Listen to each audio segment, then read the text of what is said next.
Good morning all of you. My name is Shivam Pandey. Today I come back with my new session. आज के session में हम बात करेंगे बेसिकली इलेक्ट्रिसिटी का। हम जो चैप्टर कर रहे थे उसी को कंटिन्यू करेंगे। तो चलिए आप मेरे साथ बोर्ड पे चलिए और one by one note down करते हैं।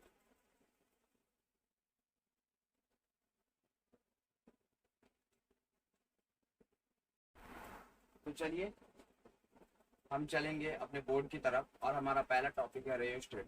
उसके बारे में मैं लिखवा रहा हूँ, आप मेरे साथ के साथ नोट डाउन करते रहिए और वन बाय वन हम उसको करते रहेंगे। तो चलिए आप मेरे साथ करते रहिए।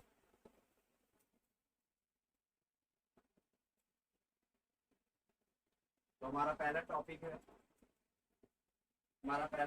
है रियोस्टेट। रियोस्टेट के बारे में हम लिखेंगे। हमारा पहला टॉपिक क्या है? Rheostat.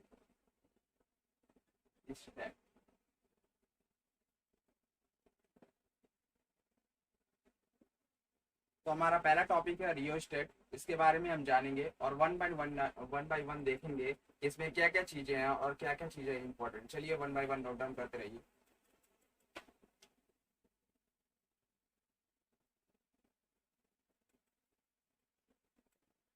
as we as we know that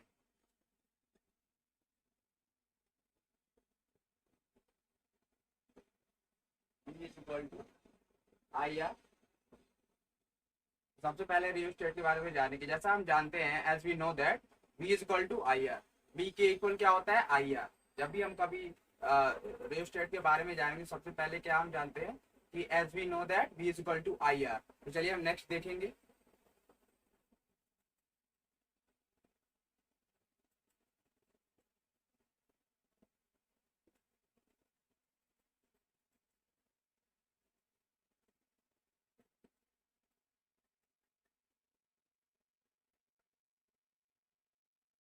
that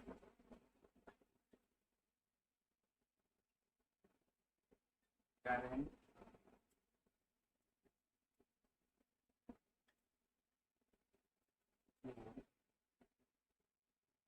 conductor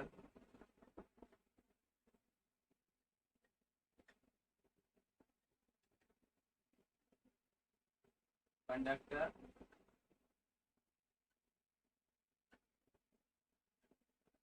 resistor is inversely proportional to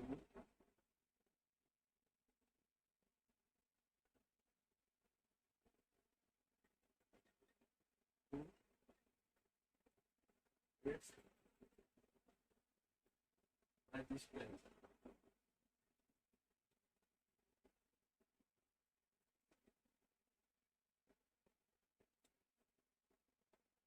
अब हमने क्या क्या जाना। सबसे पहले रियोस्टेट के बारे में, तो सबसे पहले क्या चीज लिखी हुई है? As we know that V is equal to I R. सबसे पहले क्या लिखा है? As we know that V is equal to I R and I is equal to V by R. तो ये किसके लिए यूज हो रहा है? shows that current through conductor resistor is inversely proportional to its resistance। इसमें बोला गया है, ये इस चीज को शो कर रहा है कि जो करंट है कहाँ पे है, जो एक कंडक्टर के थ्रू रजिस्टर में है वो is inversely proportional to its resistance. ये शो कर रहा है हमारा पहला one equal to V R, I equal to V R, कि जो हमारा करंट होगा through conductor resistor is inversely proportional to its resistance. वो किसके इनवर्सली प्रोपोर्शनल होगा? इसके रेजिस्टेंस के। तो चलिए हम आगे और देखेंगे इसके बारे में।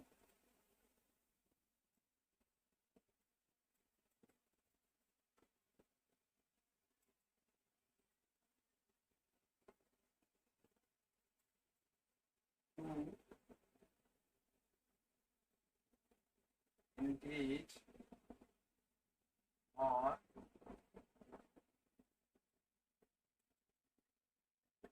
increase or decrease the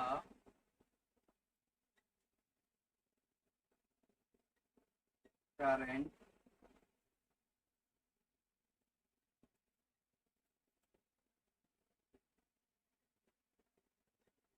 accordingly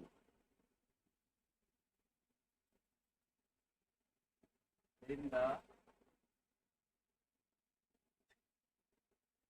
circuit a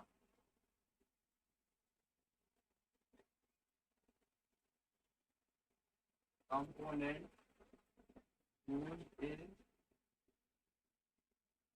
called rheostat.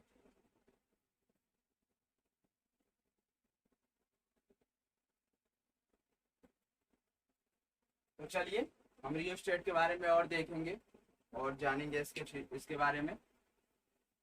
तो हम रियोस्टेट के बारे में और देखेंगे और जानने की कोशिश करेंगे कि क्या है। तो सबसे पहले क्या बोला हुआ है?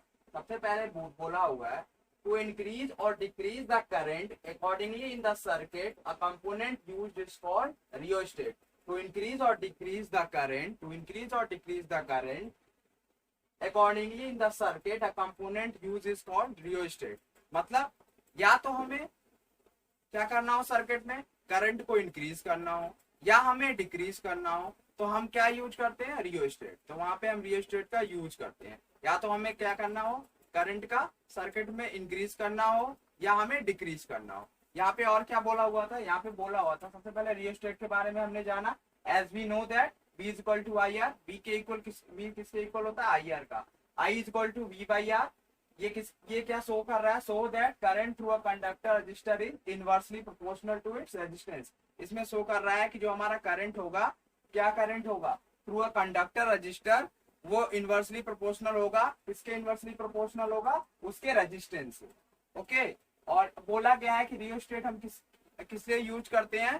To increase or decrease a current in a circuit. या तो हमें इंक्रीज करना हो करंट को या हमें डिक्रीज करना हो सर्किट में, तो हम वहां पे यूज करते हैं रियोस्टेट के बारे में। तो अभी हमने क्या जाना? रियोस्टेट के बारे में। चलिए हम चलेंगे नेक्स्ट टॉपिक पे।